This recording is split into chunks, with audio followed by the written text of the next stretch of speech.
Assalamualaikum warahmatullahi wabarakatuh. Innal hamdalillah nahmaduhu wa nasta'inuhu wa nastaghfiruh wa na'udzu billahi min shururi anfusina wa min sayyiati a'malina. Man yahdihillahu fala mudilla lahu wa man yudlil fala hadiya lahu. Asyhadu an la ilaha illallah wahdahu la syarika lahu wa asyhadu anna Muhammadan 'abduhu wa rasuluh. Qala Allah Ta'ala fi kitabihil karim, ya ayyuhalladzina amanu taqullaha haqqa tuqatih wa la tamutunna illa wa antum muslimun. Amma ba'd, fa inna asdaqal hadits kitabullah wa khairal hadi hadi Muhammadin sallallahu alaihi wasallam wa syarrul umur muhdatsatuha wa kullu muhdatsatin bid'atun wa kullu bid'atin dhalalatun wa kullu dhalalatin finnar.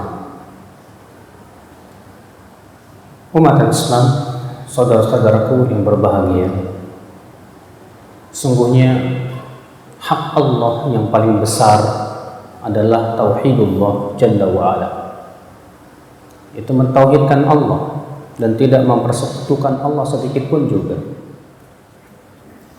Karena untuk itulah manusia diciptakan, untuk tauhid, untuk ibadah. Allah berfirman, "Wa ma khalaqtul jinna wal insa illa liya'budun." Tidaklah aku ciptakan jin dan manusia kecuali agar mereka beribadah kepadaku saja. Ay liyuwahhidun, artinya hanya mentauhidkan aku. Walidzalika, untuk seperti inilah Allah Subhanahu wa taala menciptakan manusia. Oleh karena itulah ya akhal Islam, setiap kita wajib mempelajari tentang hakikat tauhid dan bahaya syirik. Sesungguhnya keutamaan tauhid di sisi Allah agung dan besar. Apa itu? Yang pertama, bahwa tauhid adalah kunci surga. Tidak mungkin orang yang mempersekutukan Allah, berbuat kesyirikan, masuk surga. Allah berfirman, "Innallaha la yaghfiru an yushraka bih wa yaghfiru ma duna dzalika liman yasha." Sesungguhnya Allah tidak akan mengampuni dosa syirik, dan Allah mengampuni yang lebih rendah dari kesyirikan. Allah juga berfirman dalam surat Al-Maidah, "Innahu man yusyrik billah faqad harramallahu alaihi al-jannah." Sesungguhnya orang yang mempersekutukan Allah, yang berbuat kesyirikan, sungguh Allah haramkan ia dari surga. Orang yang wafat di atas kesyirikan, Pak, tidak mungkin masuk surga. Kenapa? Karena syirik itu di mata Allah dosa yang paling besar. Allah berfirman, "Inna syirka la dzulmun 'adzim." Sesungguhnya kesyirikan itu kezaliman yang paling besar, kata Allah Subhanahu wa taala. Akhul Islam, oleh karena itulah ini keutamaan yang pertama, bahwa tauhid adalah kunci masuk surga. Haram orang yang mempersekutukan Allah, haram orang yang berbuat kesyirikan untuk mencium bau surga, untuk masuk ke dalam surga. Allah berfirman, "Innal ladzina kadzdzabu bi ayatina wastakbaru anha la tufattahu lahum abwabus samaa wa la yadkhuluna al-jannata hatta yalijal jamalu fi sammil khiyat."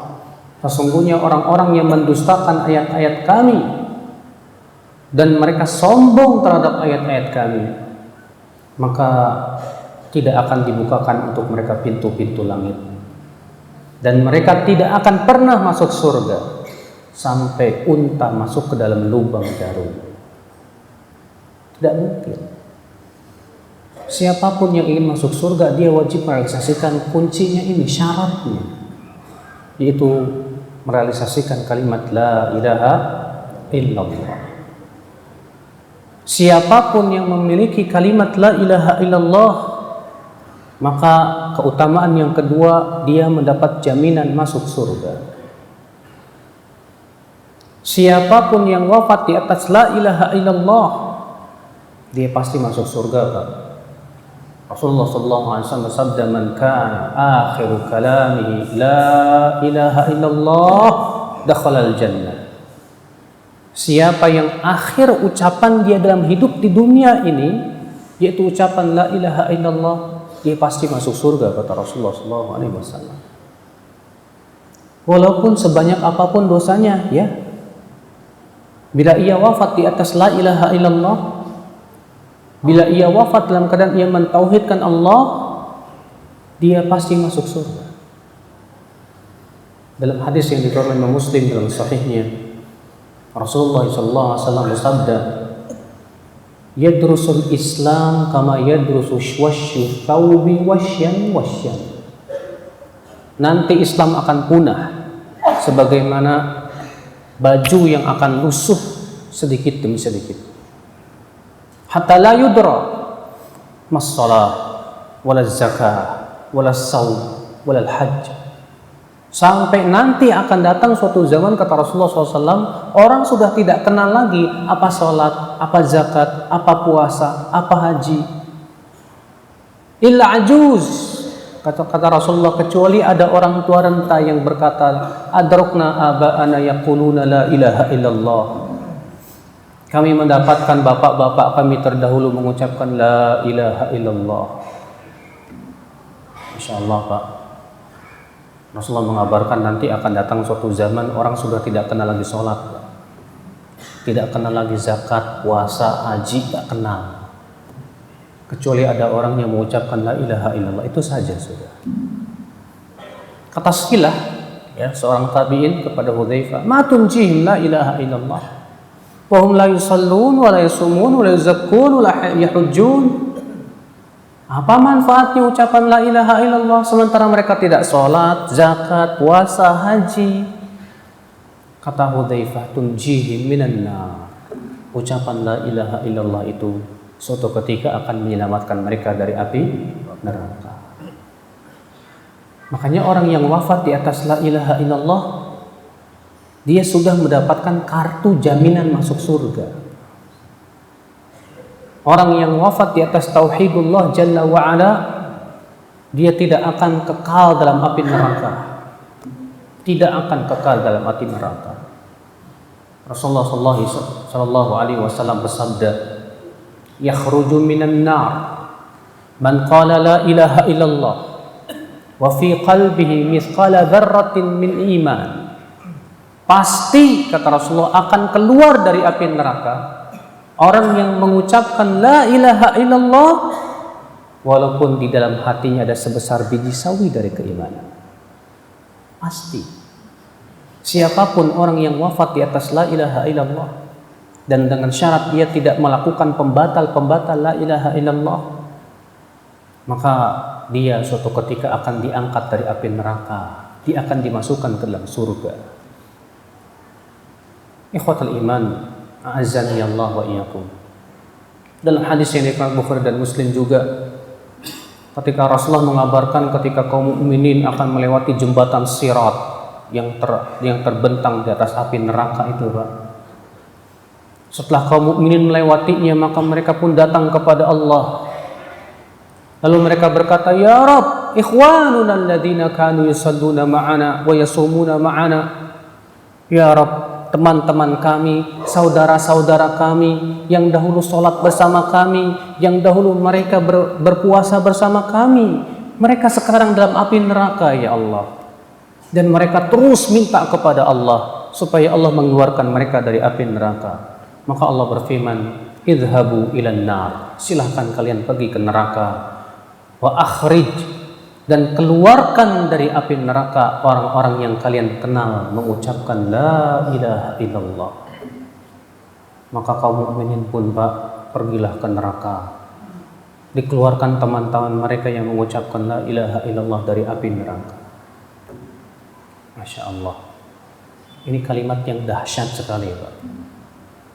Orang yang betul-betul merealisasikan tauhidullah jalla wa'ala, dia tidak akan kekal dalam api neraka. Pernah suatu ketika Rasulullah bersabda kepada Abu Dzar, Pernah dengar sahabat Abu Dzar? Kata Rasulullah apa? Man qala la ilaha illallah dakhalal jannah. Walau siapa yang mengucapkan la ilaha illallah pasti masuk surga. Apa kata Abu Dzar? Wa in zana wa in sarak ya Rasulullah. Walaupun dia berzina dan mencuri ya Rasulullah. Kata Rasulullah, wa in zana wa in sarak. Walaupun ia berzina dan mencuri. Kemudian Abu Dzar bertanya lagi, wa in zana wa in sarak. Walaupun dia berzina dan mencuri ya Rasulullah. Yang benar. Kata Rasulullah, wa in zana wa in sarak. Walaupun dia berzina dan mencuri. Abu Dzar mengulangi lagi, wa in zana wa in sarak ya Rasulullah. Walaupun dia berzina dan mencuri ya Rasulullah. Kata Rasulullah, wa in raghima anfu Abi Dzar. Walaupun Abu Dzar tidak ridho. Walaupun Abu Dzar tidak mau. Masya Allah.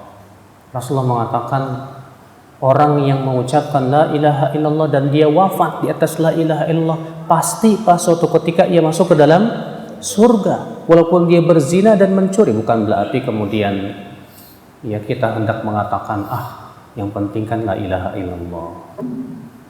Mau berzina, saya mau berzina, mau mencuri, paling masuk neraka sehari 2 hari. Wah, ini bahaya Pak. Iya. Karena siapa yang jamin kalau Bapak berzina, mencuri, Bapak akan wafat di atas la ilaha illallah? Siapa yang jamin? Kesyirikan itu kata para ulama dihlizul kufur, corong menuju kepada kekafiran. Iya. Oleh karena itulah Allah merentengkan zina dengan syirik. Allah berfirman, wazaniyatu la yankihuha illa zanin aw musyrik wa hurrima dzalika 'alal mu'minin. Wanita yang berzina itu tidak halal kecuali untuk laki-laki yang berzina lagi atau laki-laki yang musyrik. Kata Syekhul Islam, ini menunjukkan bahwa zina itu bisa mengantarkan kepada kesyirikan. Tidak ada di suatu kaum yang tersebar perzinahan kecuali di situ tersebar kesyirikan. Dan tidak ada tersebar kesyirikan kecuali di situ tersebar perzinahan. Ikhwatal iman, a'azzani Allah wa iyyakum. Itu keutamaan yang kedua. Apa itu, Pak? Kok pada diem? Nggak ngantuk kan Bapak? Keutamaan yang kedua bahwa kalimat la ilaha illallah membuat pelakunya tidak kekal dalam api neraka. Tidak kekal. Kalaupun dia masuk ke dalam api neraka. Keutamaan selanjutnya Bapak sekalian, apa keutamaan kalimat tauhid? Bahwa kalimat tauhid syarat mendapatkan ampunan Allah Rabbul Izzati wal Jalal. Tanpa kalimat ini seseorang tidak akan diampuni oleh Allah. Dan dengan kalimat ini seseorang akan mendapatkan ampunan Allah. Disebutkan dalam hadis dan sudah saya sebutkan tadi ayatnya Pak. Innallaha la yaghfiru ay yushraka bih wa yaghfiru ma duna dzalika liman yasha. Sesungguhnya Allah tidak mengampuni dosa syirik dan masih mengampuni dosa yang lebih rendah dari syirik. Dalam hadis yang dikeluarkan oleh Imam At-Tirmidzi, dan Tirmidzi berkata hadis ini hasan, bahwasanya Rasulullah SAW bersabda, Allah Ta'ala berfirman, ya ibna Adam, hai anak Adam, lau innaka lau ataitani biqurabil ardi khataya, sesungguhnya kamu kalau datang kepadaku membawa dosa sepenuh bumi, kalau kamu datang kepadaku membawa dosa sepenuh bumi, thumma laqitani la tusyrik bi syai'a, kemudian engkau bertemu denganku dalam keadaan kamu tidak mempersekutukan aku sedikit pun juga, la ataituka bi qurabihal maghfirah, maka aku akan mendatangimu dengan membawa sepenuh bumi ampunan. Subhanallah. Rasulullah, ya Allah mengatakan, hai anak Adam, kalau dosamu itu sebesar bumi dan kamu wafat di atas la ilaha illallah dan kamu tidak mempersekutukan aku Aku pasti datang membawa ampunan sepenuh bumi juga. Masya Allah. Disebutkan dalam riwayat Ibnu Majah, dalam sunannya dan hadisnya sahih, Rasulullah sallallahu alaihi wasallam bersabda, "Yusahu birajulin yaumal qiyamati amamal khalaiq." Nanti pada hari kiamat akan dipanggil seorang laki-laki, Pak. Akan dipanggil seorang laki-laki di hadapan seluruh manusia di padang mahsyar. Kemudian kata Rasulullah, "Fatu'radu lahu tis'atun wa tis'una sijillan. Kullu sijillin maddal basar." Lalu akan ditampakkan kepada dia 99 catatan. Setiap catatannya sejauh mata memandang isinya dosa. Lalu Allah berfirman kepada si hamba ini, "Atunkiru hadza ya 'abdi?" Apakah kamu mengingkari dosa-dosamu itu, hai hambaku? Si hamba berkata, "La ya Rabb," tidak ya Allah, itu memang dosaku. Lalu Allah berfirman lagi, "Adzalamatka katabatil hafizun?" Apakah malaikat yang mencatat amalanmu telah menzalimi kamu? Si hamba berkata, "La ya Rabb," tidak ya Allah, sama sekali tidak. Lalu Allah berfirman lagi, "Alaka udzur? Kamu punya alasan?" Si hamba berkata, "La ya Rabb," tidak ada ya Allah. Si hamba sudah yakin masuk neraka, Pak. Lalu Allah berfirman, "Bala, innalaka indana hasanah." Kamu mempunyai sebuah kebaikan di sisi kami. Fatukhraju lahu bitaqah. Dikeluarkanlah untuk dia kartu bertuliskan asyhadu an la ilaha illallah wa asyhadu anna muhammadar rasulullah. Lalu si hamba ini menganggap remeh kartu ini, Pak, dibandingkan dengan 99 catatan itu. Apa kata si hamba ini? "Ya Rabb, ma hadzil bitaqa binisbati litilka sijillat." Apa hebatnya kartu ini ya Allah dibandingkan dengan 99 catatan itu, setiap catatannya sejauh mata memandang. Maka Allah berfirman, "Innaka la tudlam." Engkau tidak akan dizalimi hari ini. Lalu dibawalah timbangan, disimpan kartu la ilaha illallah dalam satu neraca, dan disimpan 99 catatan dalam satu neraca lagi, Pak. Apa yang terjadi, Pak? Fasaqulatil bitaqah wa tashatis sijillat. Menjadi beratlah kartu la ilaha illallah dan menjadi ringanlah apa? 99 catatan itu. Allah pun merahmati dia, mengampuni dosanya. Namanya nih, Pak, kartu jaminan masuk surga. Bapak punya kartu kredit, punya kartu kesehatan, punya kartu banyak. Ya, kalau dompetnya isinya kartu tok, ATM, kartu ini. Yang paling penting tuh kartu jaminan masuk surga, Pak.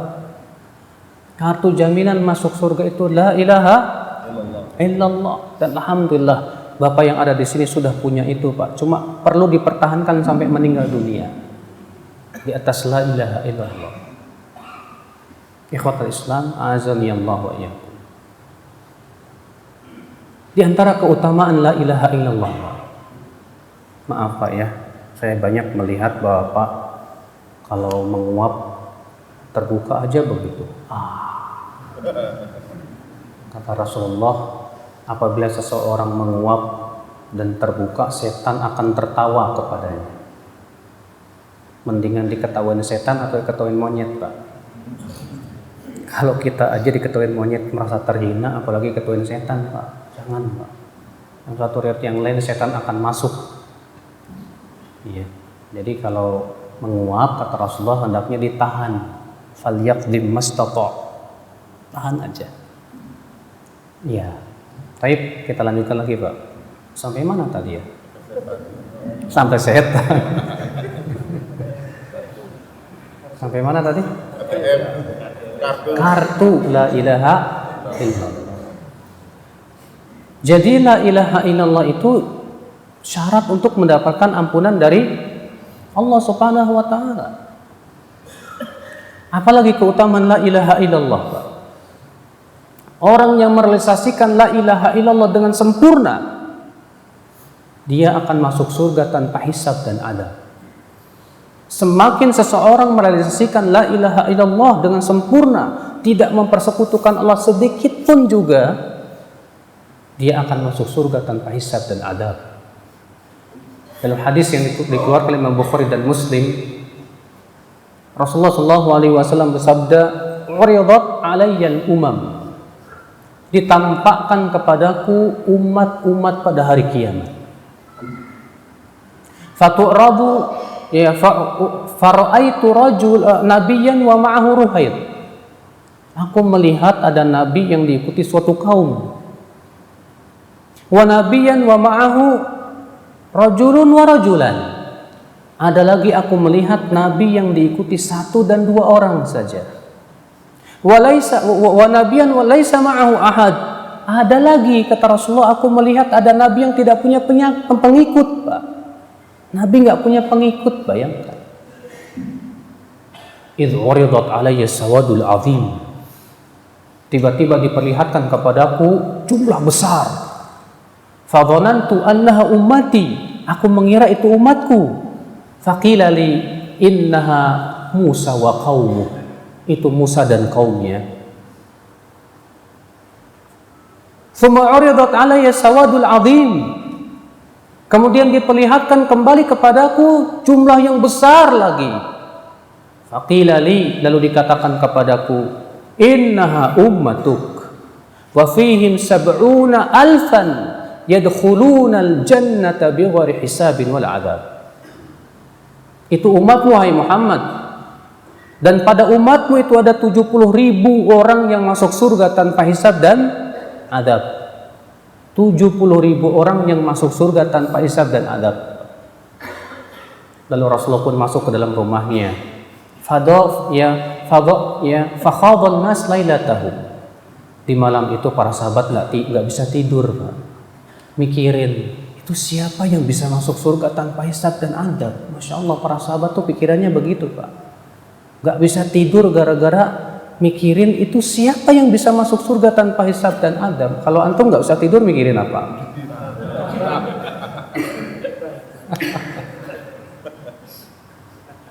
Yang satu berkata mungkin mereka orang yang wafat di atas Islam dan ya lahir di atas Islam. Oh mungkin mereka para sahabat Nabi. Oh mungkin begini begitu. Di pagi harinya Rasulullah keluar. Lalu para sahabat bertanya, ya Rasulullah, siapa mereka ya Rasulullah? Yang masuk surga tanpa hisab dan adab. Hebat sekali ya Rasulullah.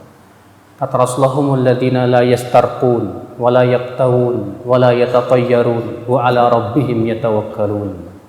Mereka adalah orang-orang yang tidak minta diruqyah. Dan mereka orang yang tidak berobat dengan cara kai, besi yang dipanaskan. Dan mereka tidak menganggap sial dengan burung. Dan mereka hanya bertawakal kepada Allah Subhanahu wa ta'ala saja. Kata para ulama, Pak, minta diruqyah itu makruh, tidak sampai haram. Itu menunjukkan saking sempurnanya tauhid dia, sampai-sampai yang makruh aja tinggalkan, apalagi yang haram. Kira-kira kita masuk yang 70.000 nggak, Pak ya? Susah, Pak. Sahabat aja udah 200.000, belum tabiin. Belum tabi'in. Aduh. Iya.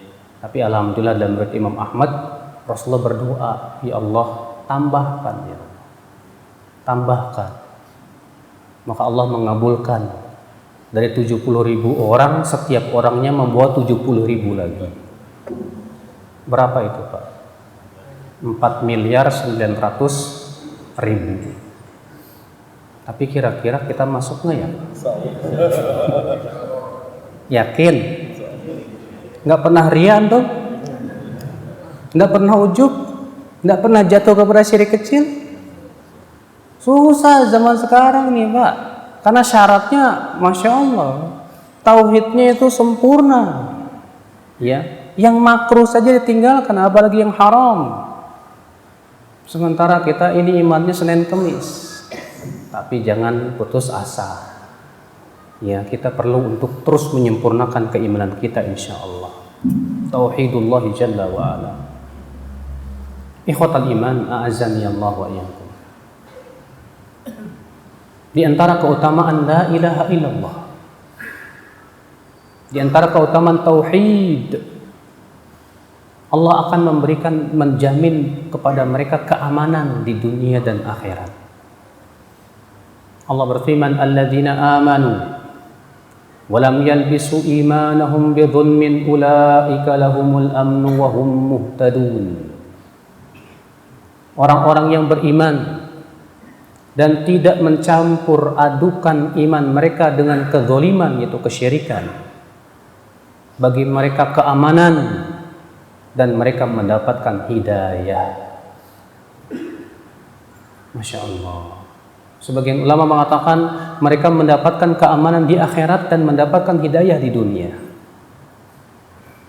Akhal Islam, siapapun di antara kita yang ingin mendapatkan keamanan di akhirat nanti, tauhidkan Allah Jalla wa'ala. Siapapun yang ingin mendapatkan hidayah, tauhidkan Allah. Kenali tentang Allah. Jangan sekutukan Allah sekecil apapun, ya akhal Islam. Kemudian di antara keutamaan tauhid apalagi Pak? Bahwa tauhid itu syarat kejayaan umat Pak. Umat Islam nggak bakalan jaya kalau mereka tidak mentauhidkan Allah. Jangan kita bermimpi umat Islam akan jaya kalau ternyata kesyirikan masih merajalela di tengah umat Islam. Dengarkan surat Allah, firman Allah dalam surat An-Nur ayat 55. Allah berfirman, wa'adallahu alladhina amanu minkum wa amilus salihat la yastakhlifannahum fil ard kama istakhlafal ladzina min qablihim wa la yumakkinanna lahum dinahum alladzi irtada lahum wa la yubaddilannahum min ba'di khawfihim amna ya'budunani la yusyrikuna bi syai'a. Allah berjanji kepada siapa? Allah berjanji kepada orang-orang yang beriman di antara kalian dan beramal saleh. Apa janjinya? Allah akan memberikan kekhilafahan kepada mereka, kekuasaan di muka bumi, dan Allah akan teguhkan agama yang Allah ridai untuk mereka, dan Allah akan gantikan rasa aman dengan rasa takut. Kapan? Ya'budunani. Kata Abu Hayyan, ay hala kaunihim, artinya dalam keadaan mereka ya'budunani la yusyrikuna bi syai'a. Mereka hanya beribadah kepadaku saja dan tidak mempersekutukan aku sedikit pun juga. Ini syaratnya, Pak. Kita berkhayal ingin mendapatkan kejayaan sementara umat Islam masih berbuat syirik. Kaif? Kita diam 1000 bahasa. Makanya ya akhwal Islam, kalau kita ingin mendapatkan kejayaan dari Allah, tamkin fil ard, keteguhan di muka bumi dalam agama, khilafah, ya penuhi syaratnya. Karena ini Allah berikan janji untuk yang memenuhi 3 syarat: beriman, beramal soleh, dan hanya beribadah kepada Allah, menjauhkan apa? Kesyirikan. Makanya Pak, kita di dalam kehidupan sekarang ini, di zaman ini Pak, yang penting sekali untuk kita tekankan kepada kaum muslimin adalah tauhidkan Allah, jauhkan kesyirikan. Karena itu adalah syarat utama kaum muslimin diberikan kemenangan dan kekuatan insya Allah dan kejayaan demi Allah. Makanya kenapa sih para nabi dan rasul dakwah yang pertama kali mereka serukan apa? Tauhid. Dan ini di antara keutamaan tauhid, bahwa seluruh nabi dan rasul, Pak, seluruh nabi dan rasul dakwanya satu, yang mereka serukan dulu adalah tauhid. Dari semenjak zaman Nabi Nuh sampai zaman Nabi Muhammad, tauhid yang mereka dakwahkan, Pak. Allah berfirman, "Wa ma arsalna mir rasulin illa nuhi ilaihi annahu la ilaha illa ana fa'budun." Tidaklah kami utus seorang rasul pun kecuali kami wahyukan kepadanya bahwa tidak ada ilah yang berhak disembah kecuali aku, maka sembahlah aku saja. Allah juga berfirman, "Walaqad ba'atsna fi kulli ummati rasula an i'budullah wajtanibut taghut." Sungguh kami telah mengutus pada setiap umat itu seorang rasul. Rasul itu berkata, "U'budullah," sembahlah Allah dan jauhi taghut. Akhul Islam. Nabi Nuh alaihi salatu wassalam, berapa tahun beliau berdakwah? Hah? Nabi Nuh 950 tahun berdakwah. 950 tahun. Kita berdakwah baru berapa tahun nih, Pak? Hah? 10 tahun? 100 tahun juga belum. Iya. Nabi Nuh 950 tahun berdakwah, "Hai kaumku, sembahlah Allah, sembahlah Allah." Sementara Nabi Nuh terus dilecehkan. Nabi Nuh alaihissalatu wassalam mendapati berbagai macam rintangan. Tapi setiap harinya Nabi Nuh tak pernah bosan untuk menyeru, ucapkan la ilaha illallah. Allah berfirman, "Laqad arsalna Nuhan ila qaumih, faqala ya qaumi ibudullah, ma lakum min ilahin ghairuh." Sungguh kami telah mengutus Nuh kepada kaumnya. Lalu Nuh berkata, "Hai kaumku, sembahlah Allah saja. Tidak ada ilah yang berhak disembah kecuali Dia." 950 tahun berdakwah. Sampai zaman Nabi Muhammad SAW yang pertama kali didakwakan Rasulullah, la ilaha illallah. Rasulullah SAW, Pak, ketika memulai berdakwah di kota Mekah, yang beliau serukan la ilaha illallah dulu. Padahal di Mekah perzinahan merajalela, makan riba merajalela, berbagai macam kemaksiatan merajalela. Tapi subhanallah, ternyata yang Rasulullah dakwahkan adalah, "Hai kaumku, sembah Allah, sembah Allah. Ani'budullah, hendaklah kalian beribadah kepada Allah Subhanahu wa taala." Nah ini, Pak, ini masalah yang sangat dasar loh, Pak. Itu mentauhidkan Allah Subhanahu wa taala. Makanya bagaimana umat Islam akan dibela dan ditolong oleh Allah, Pak? Kalau ternyata umat Islam masih melakukan kesyirikan banyak, Pak, macam-macamnya. Syirik besar apalagi itu, atau syirik kecil. Syirik besar, banyak kaum muslimin melakukan syirik besar. Masih pakai jimat. Tahu kan jimat, Pak? Iya. Banyak kaum muslimin yang datang ke dukun-dukun, melakukan mistik-mistik. Bahkan dukun saja dijadikan penasihat spiritual. Bener. Iya. Kuburan diagungkan selain Allah, seakan-akan itu bisa memberikan manfaat dan mudarat. Bahkan di antara kaum muslimin ada yang memuji Rasulullah melebihi kedudukan beliau sebagai hamba Allah dan Rasulnya. Ya, waktu saya masih kuliah di Madinah itu, Pak, ada teman saya kalau waktu haji itu dia suka berjaga di daerah masjid, di daerah kuburan Nabi itu, Pak. Itu banyak kaum muslimin dari Indonesia itu pakai kertas dimasukin ke sela-selanya, diambilin kan sama dia, dibaca. Minta, "Ya Rasulullah, saya minta dientikkan jodoh. Ya Rasulullah, saya minta dinaikin pangkat." Dia kira Rasulullah bangun dari tidurnya kali baca-bacain. Ya. Nah ini kan termasuk kesyirikan. Kesyirikan masih kuat sekali. Ya. Kalau di selain muslim jangan tanya lah. Yang kita pikirkan ini kaum muslimin yang masih berbuat syirik, Pak. Ya. Antum tahu nggak, Pak? Saya mau tanya sama antum nih, Bapak nih. Dahulu orang-orang musyrikin Quraisy punya patung. Patung itu namanya apa? Patung Lata, ya kan? Patung Uzza. Siapa lagi? Hubal, Manat itu. Bapak tahu tidak siapa Lata? Lata itu orang soleh, Pak. Dari kata Al-Lat, Lata yalutu sawiqan, artinya menyediakan makanan dan minuman untuk untuk jamaah haji. Jadi Lata itu waktu hidupnya orang soleh. Di antara amalan soleh dia selalu menyediakan makanan dan minum untuk para jemaah haji. Setelah meninggal dunia dibangunlah patung di atas kuburannya dinamai Allah. Tapi aneh Pak, ada keanehan pada orang musyrikin. Orang musyrikin Quraisy itu kalau ditanya siapa yang menciptakan langit dan bumi, jawabnya apa Pak? Allah. Coba Bapak buka dalam surat Luqman ayat 25 Pak. Allah berfirman, wala in sa'altahum man khalaqas samawati wal ard la yaqulunallah.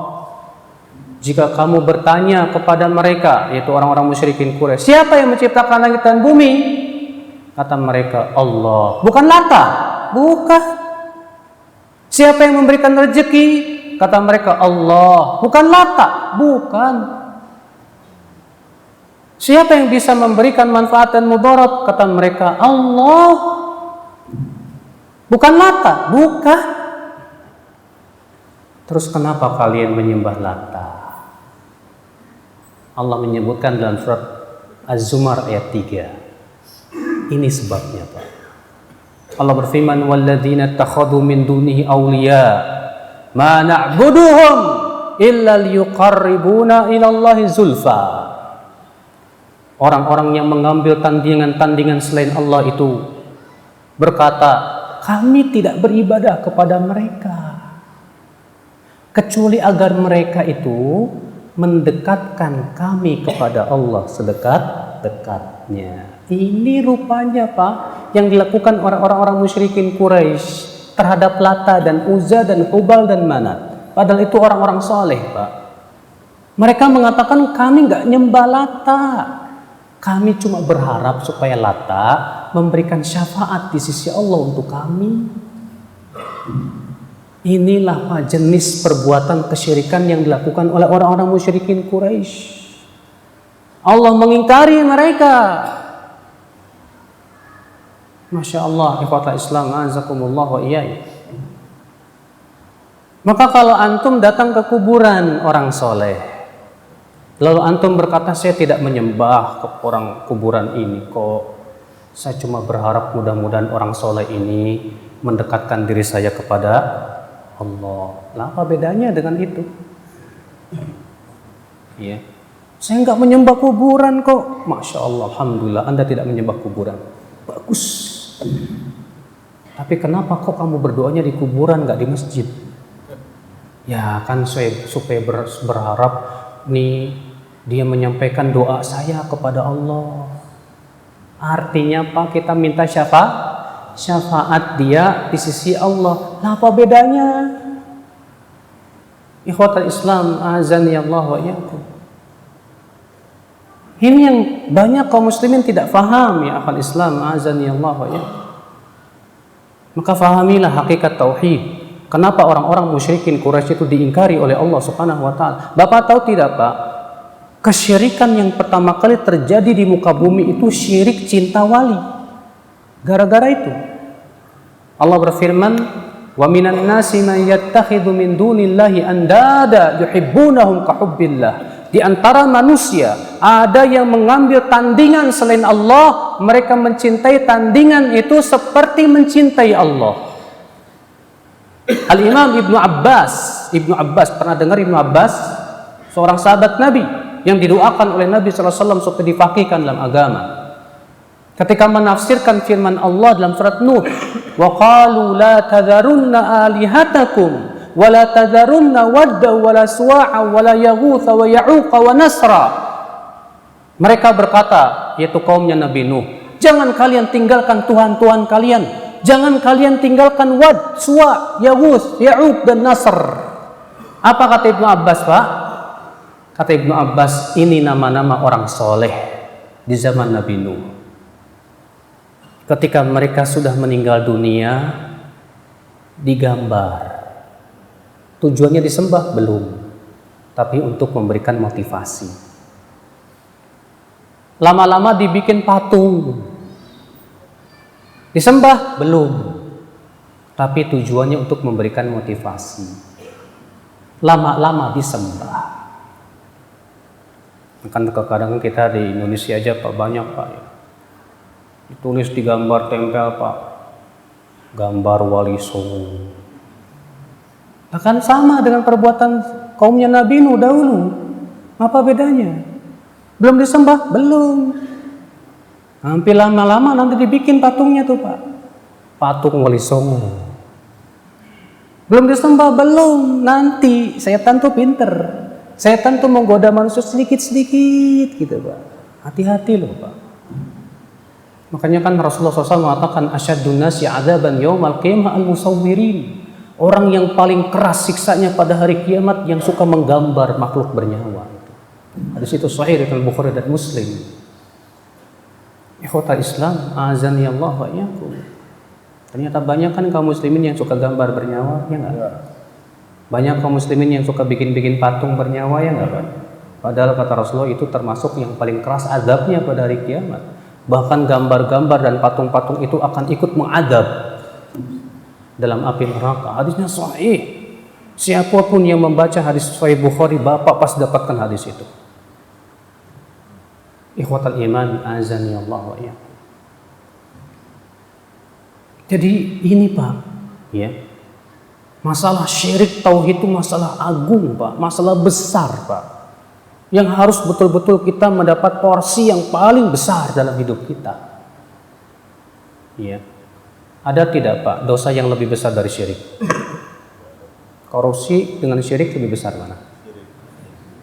Hah? Syirik. Zina dengan syirik lebih besar mana?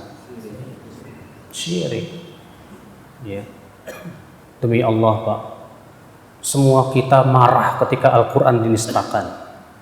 Siapa yang mau Al-Quran dinistakan? Semua kita tidak ridho. Semua kita marah. Tapi Bapak perlu tahu, syirik itu menistakan Allah langsung. Syirik itu menghina Allah Subhanahu wa ta'ala. Karena hakikatnya ada yang sebanding dengan Allah. Padahal tidak ada yang sebanding dengan Allah.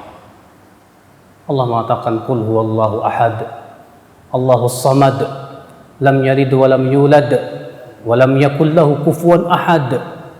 Katakan Allahu ahad, Allah satu-satunya Tuhan yang berhak disembah. Allahus samad, Allah tempat bergantung seluruh makhluk. Lam yalid wa lam yulad, Allah tidak melahirkan dan tidak dilahirkan. Wa lam yakul lahu kufuwan ahad, dan Allah tidak sebanding dengan apapun juga. Makanya ya akhwal Islam, kesyirikan itu sangat menistakan Allah. Kesyirikan itu menghina Allah. Makanya Allah tidak pernah mengampuni dosa syirik. Tak akan pernah Allah mengampuni dosa syirik apabila seseorang wafat di atas kesyirikan. Maka dari itulah Pak, pengingkaran kita kepada kesyirikan seperti kita mengingkari para penista Al-Quran. Kita perlu Pak pahami hakikat ini. Bapak tahu tidak Pak, Imam Ahmad kalau melihat orang Nasrani itu nggak kuat Pak, nggak kuat saya. Dipejamkan matanya. Ditanya oleh murid-muridnya, ya Aba Abdillah, kenapa sih kamu kalau melihat orang Nasrani itu selalu menjamkan mata? Kata Imam Ahmad, saya nggak kuat ya mendengar ucapan mereka katanya Allah punya anak. Allah berfirman, wa qalu takhadallahu waladan subhanah. Mereka berkata, Allah mengambil anak. Allah berfirman, subhanah, maha suci Allah. Allah berfirman, takadu samawati yatafattarna wa tanshaqqul ardu wa takhirrul jibalu hadda an da'u lirrahmani walada. Hampir-hampir langit pecah. Hampir-hampir bumi ini belah dan gunung-gunung itu hancur karena mereka mengatakan Allah mengambil anak. Langit saja hampir pecah Pak. Bumi hampir belah kata Allah. Gunung hampir luruh karena mendengar perkataan mereka Allah mengambil anak. Kalau langit saja hampir pecah, masa hati kita nggak pecah mendengar mereka mengatakan Allah Subhanahu wa ta'ala mengambil anak? Nah, seorang muslim, seorang muwahhid tidak akan pernah ridho Allah disekutukan. Tak pernah. Karena itu kesyirikan yang besar. Kezaliman yang besar. Memang yang menciptakan langit dan bumi siapa sih? Hah? Siapa yang menciptakan udara yang kita hirup? Yang menciptakan air, gunung-gunung, pepohonan? Coba tanya mereka yang menyembah selain Allah itu. Coba perlihatkan kepada saya ciptaan Tuhan kamu itu. Tidak ada. Allah berfirman, "Hada khalqullah, fa'aruni madza khalaqal ladzina min duni." Inilah ciptaan Allah. Perlihatkan kepadaku ciptaan-ciptaan selain Allah itu. Kamu numpang di bumi dengan berbagai macam nikmat dari Allah. Ternyata kamu menyembah selain Allah. Keterlaluan. Kayak bapak punya pembantu, udah dikasih tempat tinggal, dikasih gaji, kerjanya sama orang lain, kurang ajar ya. Nggak tahu terima kasih. Ikhwatul iman, a'azzani Allah wa iyyakum. Orang Pak yang jiwanya muwahhid, ya, orang yang berjiwa apa? Tauhid. Dia akan senantiasa mengagungkan Allah Jalla wa Ala. Mengagungkan Allah melebihi keagungan siapapun juga. Sehingga tawakalnya hanya kepada Allah. Takutnya hanya kepada Allah, melebihi takut kepada segala sesuatu. Cinta dia karena Allah. Tidak ada yang lebih ia cintai kecuali siapa? Allah Jalla Jalaluh. Yang paling agung di hatinya hanya Allah. Makanya orang yang mentauhidkan Allah itu Pak, tak pernah rela Allah disekutukan sedikit pun juga. Makanya semakin lemah jiwa tauhid seorang hamba, semakin dia akan dekat kepada kesyirikan. Dan semakin kuat jiwa tauhid seorang hamba, semakin ia jauh dari kesyirikan. Ikhwatal iman, a'azzani Allah wa iyyakum. Saya sudah berbicara tadi tentang keutamaan dan keistimewaan tauhid. Sebetulnya banyak sekali. Namun sedikit saya ingin menjelaskan tentang tauhid dulu, Pak. Apa sih tauhid itu, Pak? Tauhid itu dari kata wahhada yuwahhidu tauhidan. Ai ja'alahu wahidan. Artinya menjadikan Allah esa, satu. Itu tauhid. Ya. Di mana tauhid itu ada yang bersifat rububiyah, yaitu mentauhidkan Allah dalam perbuatan-perbuatan Allah, seperti menciptakan, mematikan, menghidupkan, memberikan rezeki, mengetahui yang gaib. Maka wajib diyakini Pak, tidak ada yang bisa menciptakan kecuali Allah, tidak ada yang memberikan rezeki kecuali Allah, tidak ada yang mengetahui yang gaib kecuali Allah. Siapa yang mengatakan bahwa ada selain Allah yang tahu yang gaib, dia sudah mempersekutukan Allah dalam rububiyahnya. Siapa yang mengatakan Nabi Muhammad tahu yang gaib, dia sudah mempersekutukan Allah. Loh, kan Nabi Muhammad bisa mengabarkan apa yang terjadi masa depan, itu dikasih tahu sama Allah. Allah yang memberitahu ilmu gaib kepada Rasulullah. Rasulullah tidak tahu yang gaib, Pak. Saya berikan contoh, Rasulullah tidak tahu yang gaib. Ketika Aisyah kehilangan kalungnya, Rasulullah dan para sahabatnya sibuk nyariin kalung, Pak. Sampai masuk waktu sholat dalam keadaan nggak ada air. Kalau Rasulullah tahu yang gaib, nggak perlu nyari-nyari capek-capek, langsung dibilang noh di sono, gitu kan? Ya. Tapi Rasulullah tidak tahu yang gaib. Ketika Rasulullah pulang dari sebuah peperangan, ada seorang budak hamba sahaya yang memukul rebana sambil berkata, wa fina nabiyyun ya'lamu ma fi ghadin. Kami punya nabi yang mengetahui apa yang akan terjadi di masa depan. Rasulullah marah, Pak. Rasulullah bersabda, quli biqauliki au bi ba'di qauliki. Ucapkan yang wajar. Aku ini hamba dan rasulnya. Katakan saja hamba Allah dan rasulnya. Nggak boleh berkata seperti itu. Ya, ikhwatal Islam, banyak kaum muslimin maaf ya Pak ya, yang berlebih-lebihan terhadap Rasulullah, melebihi kedudukan beliau sebagai nabi dan rasul. Bahkan mensifati Rasulullah dengan sifat-sifat ketuhanan, Pak. Sifat-sifat apa? Ketuhanan. Siapa di antara Bapak yang hafal selawat nariyah? Usolli sholatan kaminatan wa usallimu salaman taman ala rasulillah alladhi tanhallu bihil uqadu wa tanfariju bihil kurabu wa tuqda bihil hawaiju. Terus?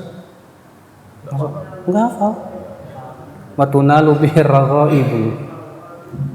Aku bersalawat kepada Rasulullah dengan salawat yang sempurna, dan aku ucapkan salam untuk Rasulullah dengan salam yang sempurna, yang dengan Rasulullah akan terlepas semua ikatan. Dengan Rasulullah akan hilang semua bala. Dengan Rasulullah akan terpenuhi semua kebutuhan. Dengan Rasulullah akan tercapai semua keinginan. Apa enggak syirik ucapan ini, Pak? Rasulullah tidak bisa memberikan manfaat dan mudarat. Coba baca oleh Bapak surat Al-A'raf ayat 188. Qul la amliku li nafsi naf'a wa la darran illa ma Allah. Katakan, aku tidak memiliki untuk diriku manfaat dan mudarat kecuali dengan izin Allah, dengan kehendak Allah. Rasulullah suruh diperintahkan oleh Allah mengucapkan itu. Aku tidak bisa untuk memiliki untuk diriku sendiri manfaat dan mudarat. Untuk dirinya sendiri saja Rasulullah tidak bisa memberikan manfaat dan mudarat. Bagaimana di situ dikatakan dengan Rasulullah apa? Terlepas semua ikatan. Dengan Rasulullah apa itu? Terpenuhi semua kebutuhan. Dengan Rasulullah hilang semua apa? Ya, kesusahan. La haula wala quwata illa billah. Ikhwatal iman, a'azzani Allah wa ya. Dahulu Rasulullah bersabda kepada para sahabat begini, Pak. La tutruni kama atratin nasara Isa ibn Maryam. Jangan kalian berlebih-lebihan memujiku sebagaimana Isa, orang-orang Nasrani berlebih-lebihan memuji siapa? Isa ibn Maryam. Fa innama ana abdun. Aku ini hanyalah hamba Allah. Maka katakanlah hamba Allah dan Rasulnya. Rasulullah SAW tidak suka, Pak, para sahabat menghormati beliau dengan cara berdiri. Enggak suka. Dalam hadis riwayat Anas, ya, dari hadis Abu Daud dari hadis Anas. Anas berkata, para sahabat sangat cinta kepada Rasulullah. Namun ketika Rasulullah datang, mereka tidak berani berdiri karena mereka tahu Rasulullah SAW tidak suka itu. Sementara di antara kita senang, Pak, kalau orang berdiri menghormatinya. Ya. Kata Rasulullah apa? Man sarrahu an yatamatsalahu an-nasu qiyaman.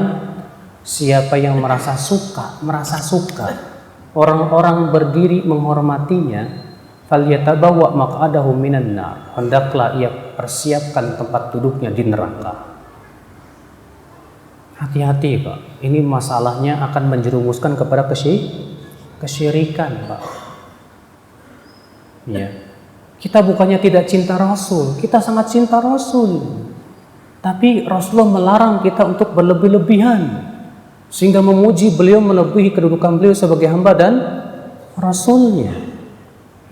Terkadang saya suka mendengar di surau-surau mereka membawakan kasidah burdah, isinya begini. Inna min judika dunya wa dharratiha wa min ulumika al-lawhi wal qalam. Di antara kedermawananmu hai Muhammad, dunia dan seisinya, dan di antara sebagian ilmumu, ilmu lauhul mahfud dan qalam. Masya Allah. Rasulullah tahu yang ada dalam lauhul mahfud, bayangkan, Pak, katanya. Dan itu pun disebutkan sebagian ilmu Rasulullah. Masya Allah. Padahal Rasulullah tidak tahu yang gaib. Allah berfirman, wa indahu mafatihul ghaibi la ya'lamuha illa. Di sisi Allah lah kunci-kunci yang gaib. Tidak ada yang mengetahui kecuali siapa? Kecuali Allah saja. Allah berfirman, qul la ya'lamu man fis samawati wa man fil ardil ghaiba illallah. Katakan, tidak ada yang mengetahui yang gaib baik di langit maupun yang di bumi kecuali Allah. Allah bersendirian dalam mengetahui yang gaib. Ini akidah, Pak. Keyakinan harus diyakini, ini masalah besar ini, Pak. Ini rububiyah. Kemudian ada yang kedua yang paling besar, uluhiyah. Itu hanya beribadah kepada Allah. Kalau tauhid rububiyah, orang musyrikin Quraisy mengakui. Sudah saya sebutkan tadi, Pak, orang-orang musyrikin Quraisy kalau ditanya siapa yang menciptakan langit dan bumi, Allah. Siapa yang memberikan rezeki, Allah. Siapa yang menumbuhkan berbagai macam tanaman, Allah. Itu akui mereka. Secara tauhid rububiyah mereka akui. Tapi masalahnya mereka jatuh kepada kesyirikan. Mereka mempersekutukan Allah dalam uluhiyahnya. Dan uluhiyah Allah itu artinya mengharuskan kita hanya beribadah kepada Allah saja, tidak kepada yang lain. Tawakal kita hanya kepada Allah, cinta dan benci kita karena Allah, takut kita juga kepada Allah yang terbesar. Siapa yang mencintai Allah seperti mencintai sesuatu seperti mencintai Allah, berarti dia sudah musyrik. Siapa yang bertawakal kepada selain Allah, musyrik. Besar itu dosanya, Pak, di sisi Allah Subhanahu wa taala. Coba kita pelajari, Pak. Bapak yakin Bapak belum berbuat syirik? Jangan pede. Nabi Ibrahim aja nggak pede. Nabi Ibrahim saja berdoa, wajnubni wa baniya an na'budal asnam. Ya Allah, jauhkan aku dan anak-anakku untuk menyembah berhala. Nabi Ibrahim. Nabi Muhammad aja selalu berdoa berlindung dari kesyirikan. Rasulullah mengajarkan doa, Allahumma inni a'udzubika min an usyrika bika syai'an a'lamu wa astaghfiruka lima la a'lamu. Ya Allah, aku berlindung kepada Engkau untuk mempersekutukan Engkau dalam keadaan aku tahu, dan aku berlindung kepada Engkau dalam perkara yang aku tidak tahu. Jangan kita pede, saya sudah aman dari syirik, Masya Allah. Jangan. Rasulullah saja tidak merasa aman terhadap para sahabat di akhir hayatnya. Rasulullah merasa tidak aman terhadap para sahabat, padahal imannya para sahabat, Pak, jangan tanya. Iman para sahabat bagaikan gunung-gunung rasyat yang sangat kokoh sekali, Pak. Kita ini imannya dibandingkan para sahabat tidak ada apa-apanya. Tapi apa kata Rasulullah? Ala la tattakhidul kubur ala innal yahud wan nasara ittakhadhu kubur anbiya'ihim wa salihim masajid. Ketahuilah, sesungguhnya orang Yahudi dan Nasrani itu mengambil kuburan para nabi dan orang soleh mereka sebagai masjid. Maka janganlah kalian mengambil kuburanku sebagai masjid. Dilarang oleh Rasulullah. Rasulullah khawatir, Pak. Juga beliau bersabda, la tattakhidhu qabri ida. Jangan kamu jadikan kuburanku sebagai id. Sebagai id. Apa tahu id, Pak? Id itu kata Syekh Al-Munawi ya dalam kitab beliau Faidul Qadir, yaitu sesuatu yang dikunjungi setiap setahun sekali atau sebulan sekali atau seminggu sekali dan berkumpul di sana.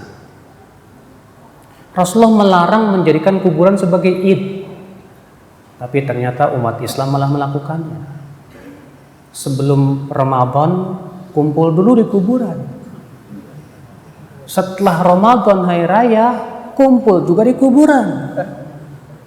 Itu kan sudah menjadikan kuburan sebagai id. Padahal Rasulullah sudah melarang, Pak. Rasulullah melarang. Kenapa dilakukan? Coba, Pak. Pelanggaran-pelanggaran akidah ini berat. Ya. Waduh, ada roti dibagiin. Saya nggak ada roti di sini, Pak.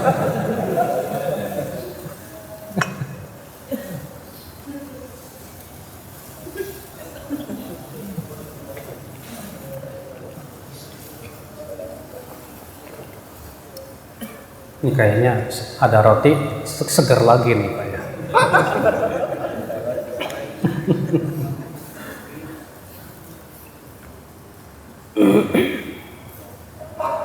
Bapak sekalian, ya. Ini, Pak. Sengaja saya berbicara di pagi hari ini, Pak, masalah ini Karena ini masalah paling besar loh Pak. Masalah yang sangat dasar. Banyak kaum muslimin meremehkan masalah ini. Maaf. Banyak kaum muslimin tidak mau berbicara tentang kesyirikan-kesyirikan yang ada di negeri ini, padahal merajalela di negeri kesyirikannya. Tidak aneh kalau ternyata berbagai macam malapetaka, musibah menimpa, ya karena kesyirikan itu. Kesyirikan dahsyat sekali. Ya. Makanya sekarang ini yang menjadi sebuah tujuan yang harus terbesar sekarang adalah bagaimana supaya kaum muslimin kembali mentauhidkan Allah. Itu bukan perkara yang mudah, Pak. Berat, Allah. Iya. Itu dakwah para nabi dan rasul. Tapi insya Allah walaupun berat kita harus terus lakukan. Kenapa? Supaya kaum muslimin diberikan oleh Allah kejayaannya dan kemenangannya di sisi Allah Subhanahu wa taala. Kemudian Bapak sekalian, pembahasan saya yang terakhir adalah bagaimana supaya kita wafat di atas tauhid. Ini ya penting sekali, Pak. Maaf, pembahasan tauhid ini memang harus panjang, Pak. Mudah-mudahan Bapak nggak capek nih duduknya nih, Pak. Ya. Karena masalah besar, Pak, besar banget. Ya. Bapak sekalian, bagaimana supaya kita wafat di atas tauhid? Jangan sampai Pak mati di atas syirik loh Pak. Sebab kalau mati di atas syirik haram masuk surga Pak. Haram masuk surga. Nah sekarang bagaimana supaya wafat di atas syirik? Di atas tauhid. Yang pertama, yang harus bapak-bapak lakukan dan kita semua lakukan supaya kita wafat di atas apa? Tauhid. Kita wajib belajar tentang tauhid dan syirik. Apa tauhid, apa syirik, apa macam-macamnya. Harus diperbanyak kajian tentang itu, Pak. Dan jangan bosan membahas tentang masalah itu. Karena kita tidak pede kalau kita akan jatuh kepada kesyirikan. Di masjid ini kitab tauhid dikaji tidak? Dikaji, alhamdulillah. Coba porsi tentang pembahasan tentang tauhid ini harus terus Pak, difahamkan betul tentang hakikat tauhid supaya umat jauh dari kesyirikan. Sebab ketika seseorang telah berilmu tentang tauhid, insya Allah dia akan tahu dan faham ini tauhid, ini syirik besar, ini syirik kecil. Dengan seperti itu dia akan jauhi insya Allah biiznillah. Beda dengan orang yang tidak tahu syirik, tidak tauhid, tidak tahu tauhid Pak. Orang yang tidak tahu itu biasanya akan sangat dekat untuk jatuh kepada kesyirikan, Pak. Maka pelajari tauhid, pelajari apa? Syirik. Para dai hendaklah mereka berusaha memfokuskan dakwah kepada tauhid. Karena itu dakwah para nabi dan rasul.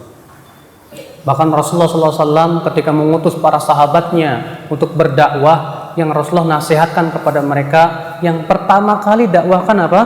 Tauhid. Lihat ketika Rasulullah mengutus Mu'adz ke Yaman. Apa kata Rasulullah kepada Mu'adz? Innaka ta'ti qauman ahlal kitab, falyakun awwala ma tad'uhum ilaih syahadat la ilaha illallah. Wa fi riwayatin ila ayyuhidullah. Sesungguhnya engkau akan mendatangi suatu kaum dari kalangan ahli kitab. Maka hendaklah yang pertama kali kamu dakwahkan sampai mereka mentauhidkan Allah terlebih dahulu. Itu dulu. Bukan Ustadz, kita kan mendakwai kaum muslimin. Ya masalahnya kaum muslimin banyak yang tidak paham tauhid, gimana? Masih jatuh kepada kesyirikan. Penting untuk kita dakwahkan dulu ini. Fahamkan. Nah ini Pak, cara yang pertama supaya kita wafat di atas tauhid, pelajari tentang apa? Tauhid dan syirik. Pelajari macam-macam syirik supaya kita terjauh dari kesyirikan. Yang kedua Pak, supaya kita wafat di atas tauhid, apa itu Pak? Jauhi menyelisihi perintah Rasul. Sebab orang yang menyelisihi perintah Rasul dan terbiasa dengan menyelisihi perintah Rasul, lama-lama nanti diseret kesyirikan. Coba baca saja firman Allah dalam surat Al-Ahzab. فَلْيَحْذَرِ الَّذِينَ يُخَالِفُونَ عَنْ أَمْرِهِ an tusibahum fitnatun aw yusibahum adzabun alim. Hendaklah waspada. Allah mengatakan apa? Waspada orang-orang yang menyelisihi perintah Rasul untuk ditimpa musibah atau ditimpa azab yang pedih. Coba apa? Allah di sini mengatakan orang yang menyelisihi perintah Rasul akan ditimpa antara salah satu dua. Ditimpa fitnah atau ditimpa azab yang pedih. Bapak tahu fitnah apa? Imam Ahmad berkata al-fitnatu hiya syirk awil kufur. Yang dimaksud dengan fitnah dalam ayat ini kesyirikan atau kekafiran. Seseorang menyelisihi perintah Rasul dijadikan oleh Allah hatinya condong kepada kesyirikan dan kekafiran. Hati-hati. Jangan kita terbiasa menyelisihi perintah Rasul. Iya. Semua yang diperintahkan Rasul kita ucapkan apa? Sami'na wa ata'na. Ini jiwa seorang muslim. Iya, walaupun memang siapa sih muslim yang tidak pernah berbuat maksiat? Kalau kita sekali-kali berbuat maksiat karena terbawa oleh hawa nafsu dan syahwat, tapi segera taubat kepada Allah, Allah maafkan insyaallah. Asal ketika menyelisih perintah Rasul itu jangan ada niat sengaja menyelisih perintah Rasul. Kalau udah ada niat seperti ini bahaya besar, Pak. Bahaya besar. Ya. Asalkan di kalangan kaum muslimin sendiri, Pak, banyak yang nggak suka sunnah Rasul. Banyak yang berusaha mematikan sunnah Rasul.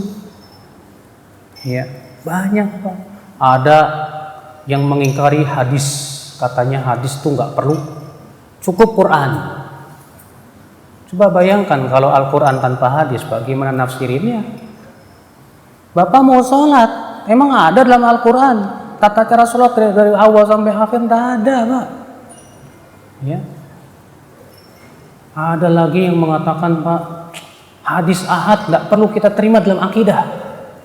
Adapun masalah hukum silahkan. Waduh, ratusan akidah Ahlussunnah banyak yang berdasarkan hadis ahad. Harus ditolakin itu. Mereka yang menolak hadis ahad mengatakan apa? Azab kubur nggak ada, hadisnya ahad. Dajjal nggak ada, hadisnya ahad. Sirat nggak ada, hadisnya ahad. Waduh, berapa banyak akidah yang harus kita tolak, sementara para ulama sudah sepakat akan adanya itu semua. Itu kan namanya, Pak, berusaha mematikan sunnah Rasul salawatullahi alaihi wasallam. Iya. Banyak sekali, Pak, usaha-usaha untuk mematikan sunnah Rasul ini. Makanya orang yang menyelisih perintah Rasul diancam oleh Allah dengan salah satu dari dua. Silahkan Bapak pilih yang mana? Ditimpa fitnah atau ditimpa adab yang pedih? Gak mau dua-duanya? Kalau gitu taati Rasul. Taati Rasul. Iya. Yang ketiga, supaya kita wafat di atas tauhid. Supaya kita wafat di atas tauhid, Pak, yaitu kita mempunyai teman-teman dekat kita dari orang-orang yang mentauhidkan Allah. Sebab kalau Bapak berteman dekatnya dengan orang-orang yang mempersekutukan Allah, saya khawatir Bapak terseret kepada kesyirikan. Makanya jadikan teman-teman dekat Bapak yang ada di sekeliling Bapak, yang Bapak curhat sama dia dan Bapak dekat dengan dia, hanya orang yang mentauhidkan Allah saja, Pak. Itu manfaatnya besar loh, Pak. Apa manfaatnya? Kita berharap kalau kita wafat disolatkan oleh mereka. Sebab Rasulullah memberikan jaminan, siapa yang wafat dan disolatkan oleh 40 orang, dan 40 orang ini tidak mempersekutukan Allah Subhanahu wa taala dan mentauhidkan Allah, maka itu akan mendapatkan apa? Syafaat pada hari kiamat. Jaminan. Masya Allah. Makanya kan penting kita punya teman-teman yang mentauhidkan Allah.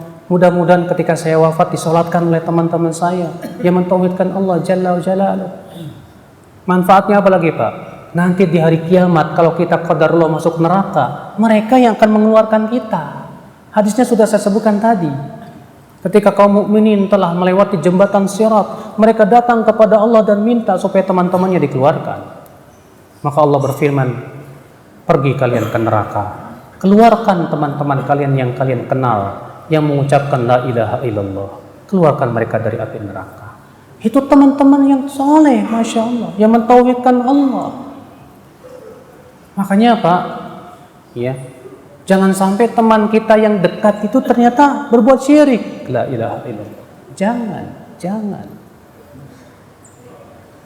Ikhwatul iman, ini cara yang ketiga supaya kita wafat di atas apa? Tauhid. Cara yang keempat, Pak, agar kita wafat di atas apa? Tauhid. Jalla jalaluhu, banyak berdoa kepada Allah supaya diwafatkan di atas tauhid. Banyak berdoa. Di antara doa Rasulullah SAW yang Rasulullah SAW minta, Allahumma inni a'udzubika min an usyrika bika syai'an a'lamu wa astaghfiruka lima la a'lamu. Kata Rasulullah, siapa yang membaca doa ini maka ia akan terhindar dari syirik yang kecil maupun yang besar. Lihat, doa ini penting sekali, Pak. Siapa yang berdoa dengan doa ini akan terhindar dari syirik kecil maupun syirik besar. Siapa yang hafal? Hafal, Pak? Hafal? Nggak ada yang hafal? Ya Allah. Allahumma inni a'udzubika min an usyrika bika syai'an a'lamu wa astaghfiruka lima la a'lamu. Ini penting banget loh doa ini loh, Pak. Supaya dihindarkan dari apa? Kesyirikan, yang kecil maupun yang besar.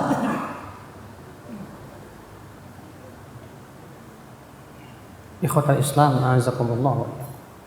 Ini kayaknya saya pengen tes Bapak ini pengetahuan tentang tauhidnya ini, Pak. Ya, katanya udah belajar tauhid, kitabut tauhid. Syarat la ilallah ada berapa, Pak? Nih, ada hadiahnya nih, Pak. Syarat la ilaha illallah ada berapa? Nggak ada yang tahu. Ya Allah. Ada yang tahu? Ah. Ada 2. Salah. Ada 7. Apa saja?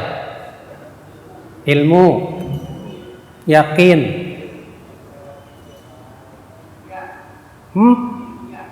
inqiyad, tunduk, mahabbah,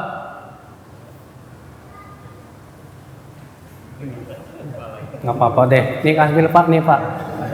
Yang penting sudah jawab benar tadi 7. Cuman kurang 3 aja. Siapa yang bisa menyempurnakan 3 lagi? Tadi sudah disebutkan.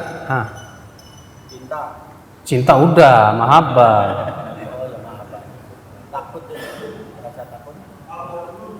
Qabul, menerima, betul. Terus inqiyad udah.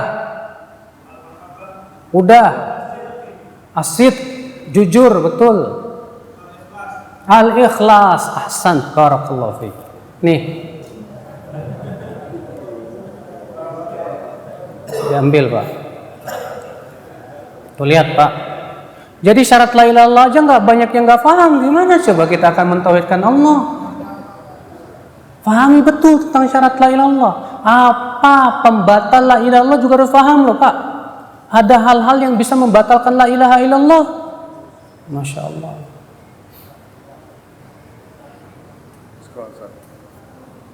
Saya mau coba lagi mau nanya. Sebutkan rukun la ilaha illallah. Rukun la ilaha illallah. Ada yang tahu?